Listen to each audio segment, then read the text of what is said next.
So on a hot day like today, it's a real feel 101 degrees.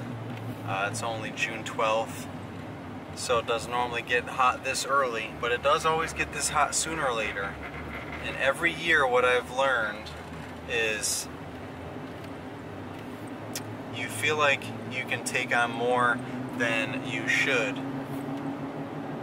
when this happens. Usually it's around July, so middle of the summertime, you know, it's really hot, there's not a lot of rain, people aren't watering their yards as often as they should, or they don't even have proper irrigation or working irrigation, and the yards dry up, they start slowing down, if not stopping completely and just going dormant and going all brown. But they at least start slowing down, and they're just not growing as much, so there's not as much mowing, trimming, and edging. There's not as much to cut off, and there's not as much trimming and edging to do, as well as very, very little to blow off. So what that means is it decreases your time per yard.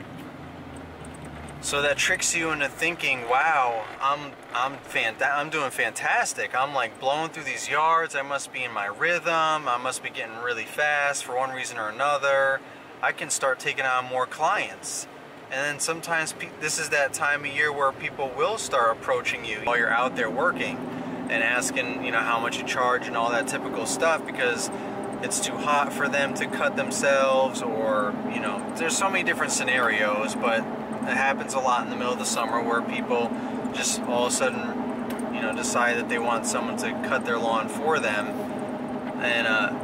and you think you can take them on because you're like, well, I'm just knocking stuff out, of course. But what happens is when the fall comes and the temperatures cool down and it starts raining frequently, just like it did in the spring, and the grass starts growing long and thick again every single week, now you're taking even more time than what you would normally take. So say it takes you a half an hour, 100% complete on a yard, and because of right now of it being hot and dry, maybe it takes you only 20 minutes, and that adds up throughout the course of the day. 10 minutes every yard adds up.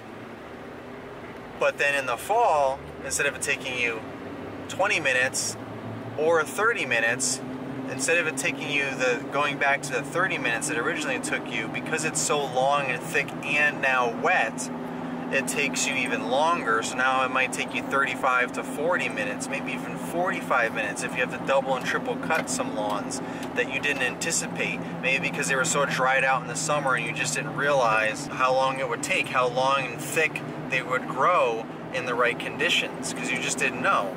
So now you find yourself running ragged, not having enough time in the day to get everything done, working weekends, and that's all fine and dandy too if that's what you want to do, but at some point there's only 7 days in the week, and there's only sun up and sun down. I mean, you know, there's only sunlight for so many hours of the day, so at some point you run out of time, literally, to mow lawns, you know, to get it all done, not to mention any other work that you might be trying to do in addition to cutting grass. So my tip is just don't get ahead of yourself. Don't bite off more than you can chew. Make sure you proportion everything out. Just because you can get a lot done in the summer when everything is hot and dry doesn't mean that you can maintain that same effort in the fall. So, you know, today I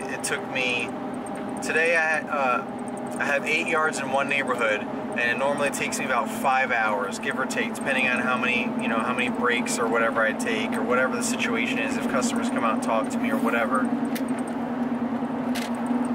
So that all depends, but I'd say on average 5 hours for those 8 yards. They're, you know, decent, around 5,000 square foot, nothing too crazy. And I got the grandstand, I can just knock them out. So it only takes me about 5 hours to get it done. Well, today, because it's so hot and dry and the grass slowed down significantly, starting to get brown in some spots, that it only took me 3.5 hours instead of 5. So I saved an hour and a half because it all added up over the course of 8 yards that were all in the same neighborhood, same street. It's all accumulated, going from one to the next, and, you know, mowing less, trimming less. So it all accumulated and added up. and it reduced an hour and a half off my time.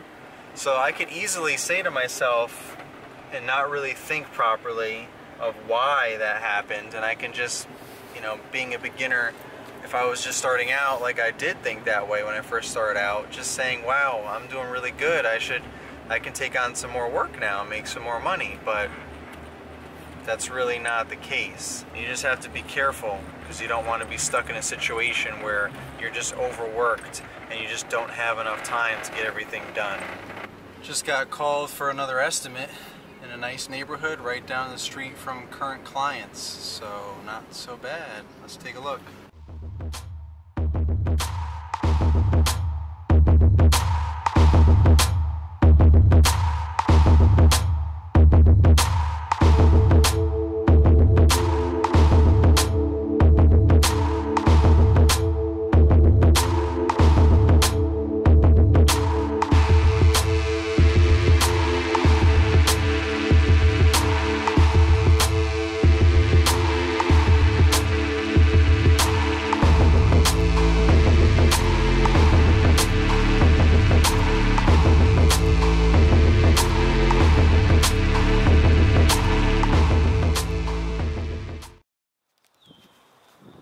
This is a nice sized property.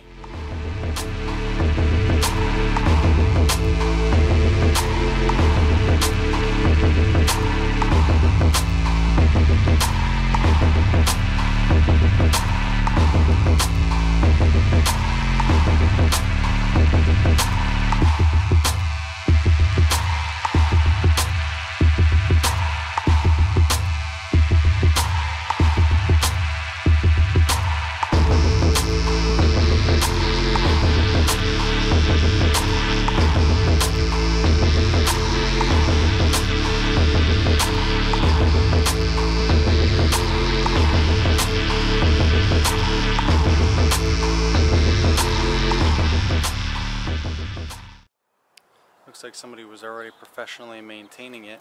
Grass is in good shape. They just moved in here apparently, so it's a really good situation. So I just got done talking to that new customer, well, potential customer. Seemed to go well. They just moved to the area from Buffalo, New York. So they had a lot of good questions, like, you know, how long is the mowing season?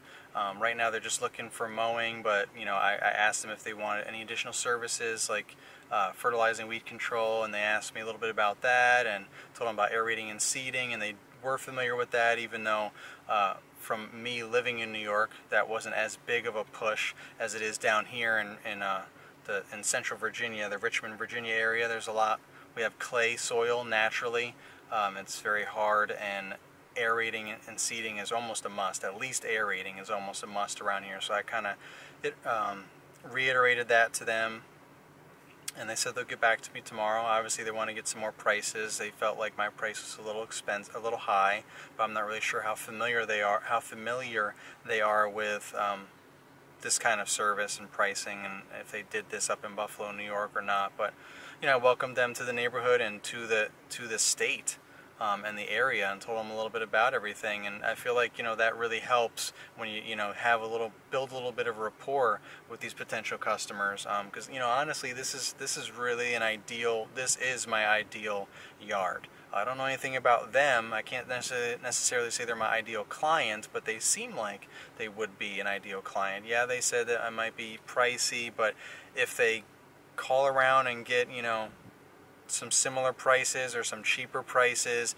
and they don't get the same, you know, good feel from them as hopefully they got from me, like the conversation and the knowledge that I shared with them, and the little bit of time that I invested in them, they might still go with me anyway, and then that will make them my ideal customer, because they've already seen the value that I'm bringing, or that I can bring and will bring. And they saw everything on my Facebook page. They saw all my reviews, they saw all my pictures and posts, and they were already, you know, happy with that.